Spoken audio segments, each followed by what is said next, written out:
Hey guys. So, I've already made an episode explaining as to why I don't believe in hell, but there's just so much more of this religious-based stuff that is kind of getting on my nerves. And I'm here to share my opinions of it, and which I'm not afraid to do. Now, I'm not going to say anything that might offend people. I'm not going to say Muslims suck, Christians suck, blah blah blah. No, I'm not going to say that. If I said Christians suck, that would be insulting myself, honestly, but we'll get to that in a minute. What I'm here to talk about today is the Bible, how those stories that you hear in the Bible cannot possibly be correct. Science proves them false. Logic proves them false. All you need is a brain to realize that they're false. But we'll get to that in just a minute. First of all, let's talk about our religious level. What is that? Well, I kind of made it up, but okay, how should I put this into words? So, if you're at level 0, that means you're an atheist. You don't believe in any sort of God, you're not into any sort of religion, you don't do any of that crap. Okay, so level 0 means atheist. Now, level 1. And it doesn't just go to Christians, it can go to any religion, okay? You can be a level 1 Muslim, a level 1 Jew, a level 1 Christian, any of that. So that's why I'm not calling it a Christian level, I'm calling it religious level. So you're at level tongue twister, man. Your religious level is 1. We're just going to talk about Christians in particular, specifically. So if you're a level 1 Christian, that means that you barely are into it. You believe in God, but you don't really. You do some of the stuff that He wants you to do, but you're not crazy into it. You don't believe in all the Bible stuff. You don't really go to church that much, if at all. You don't read the Bible, but you do believe in God. You do believe in the Christian God. So, okay, I'm probably a level 1 Christian, because I'm barely into that sort of thing. The only things from the Bible I actually believe in are heaven and God. That's it. Level 2 is a little bit more major. You start to believe. You start to follow in God's footsteps a little bit more. You do go to church on a regular basis. You do read the Bible from time to time. Maybe every day, I don't know.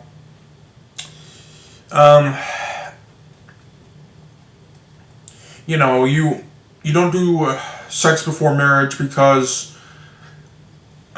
well, I mean, I guess you could, but most of the level 2 Christians probably don't believe in that stuff because that's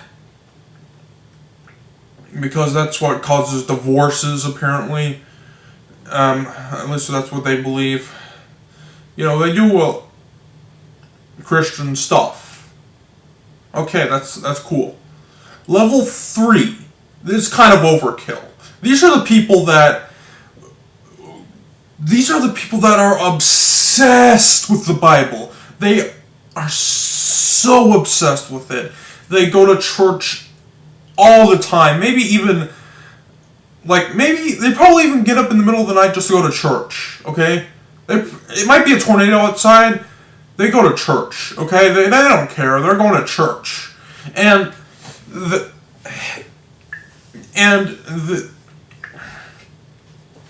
These are the guys that are so into religion that they actually want other people to believe the same thing that they believe in. These are the level 3 Christians they make their kids read the Bible 24/7, like, non-stop. They make them read it for hours and hours on end. And they won't let their kids be friends with other kids unless they're from church. Yeah, that's a little too much. Okay, it's okay if you're a level 1 or a level 2 Christian. Technically, it's okay if you're a level 3 Christian also, but what is wrong here is trying to make other people believe in what you believe. I had a grandmother that passed away a couple months ago. She was, she's like the best Christian I ever met. I don't know her religious level, but she could respect other people's opinions. If they don't want to believe in God, that's fine. She didn't care.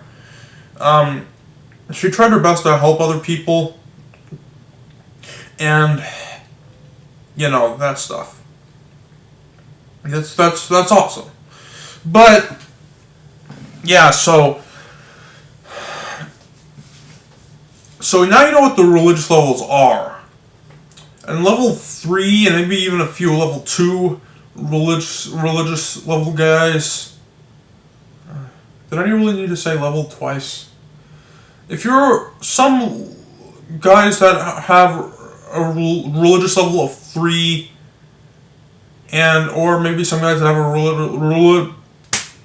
religious level of 2. Sorry, my tongue is slipping all over the freaking place.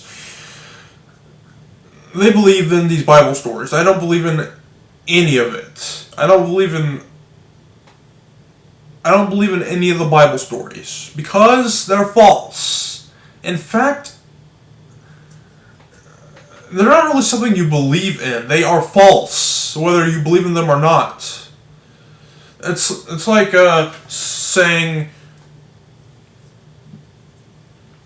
that's like saying, "Hey, do you believe in dogs?"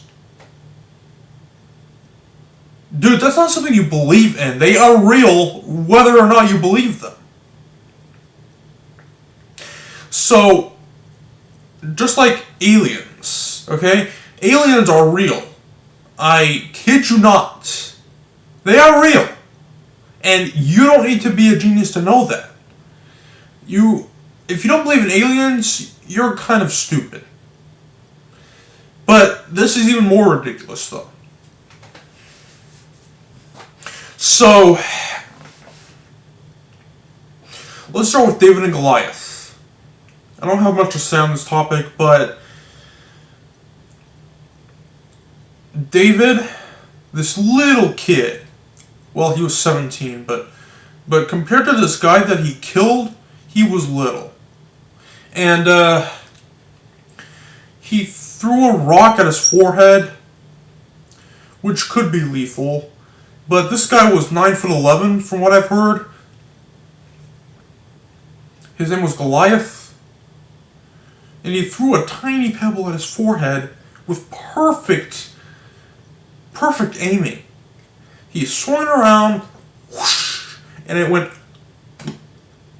and Goliath went down. It's going to take a little bit more than just a tiny pebble to knock out this 10-foot guy. And the tallest guy that was ever lived was like 8'11", wasn't he?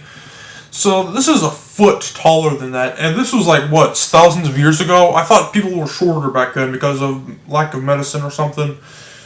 So yeah. All right, now let's go on to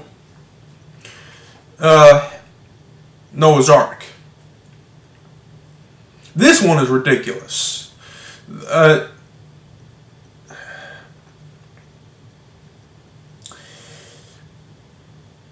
Sorry, I lost my train of thought.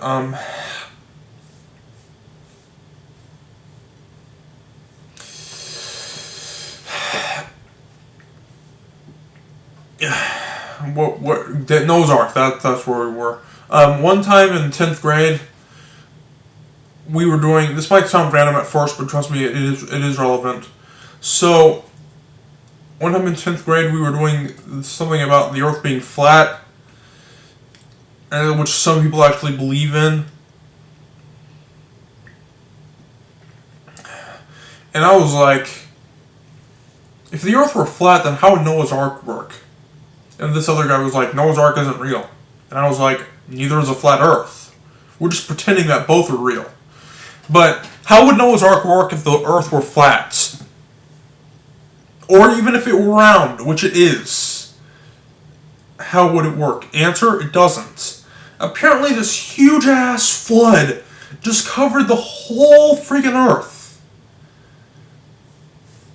All the continents and everything. What happened? Did the water just jump? And it just covered the land?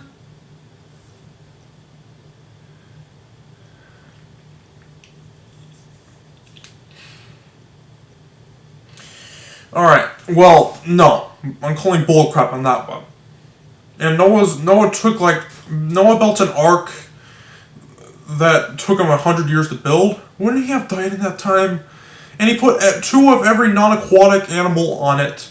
That would mean like millions and millions of animals would be on the ark. How did it not sink? And how did the water not cause the ark to be crushed?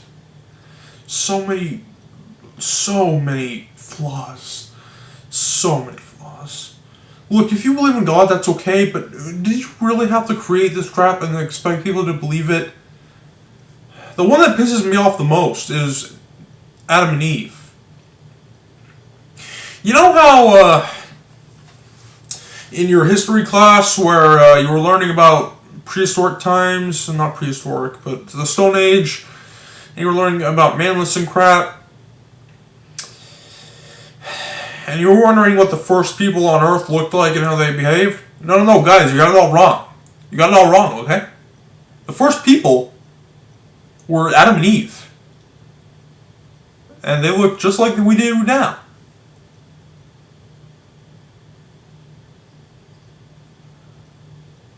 You might want to take notes, because this is pretty legit.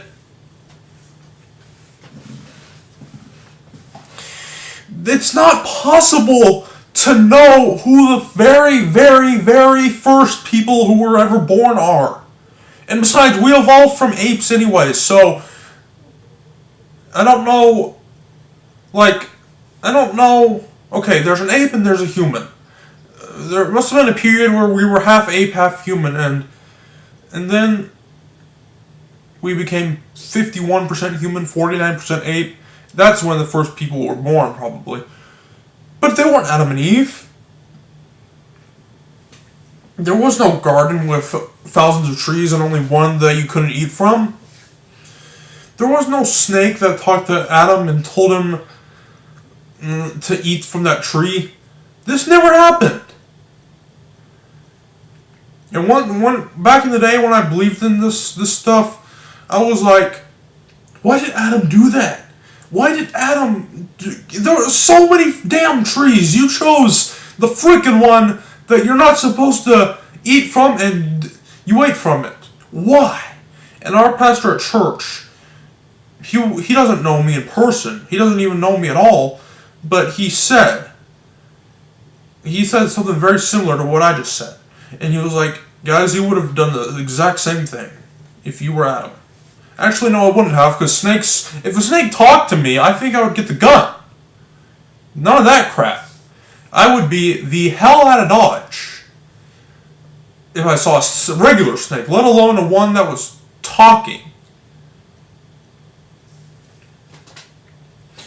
Alright, well, in conclusion, the Bible is false.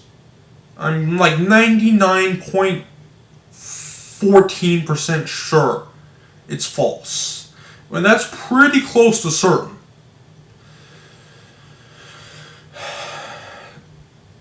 So, anyways, but I will see you guys in the next episode.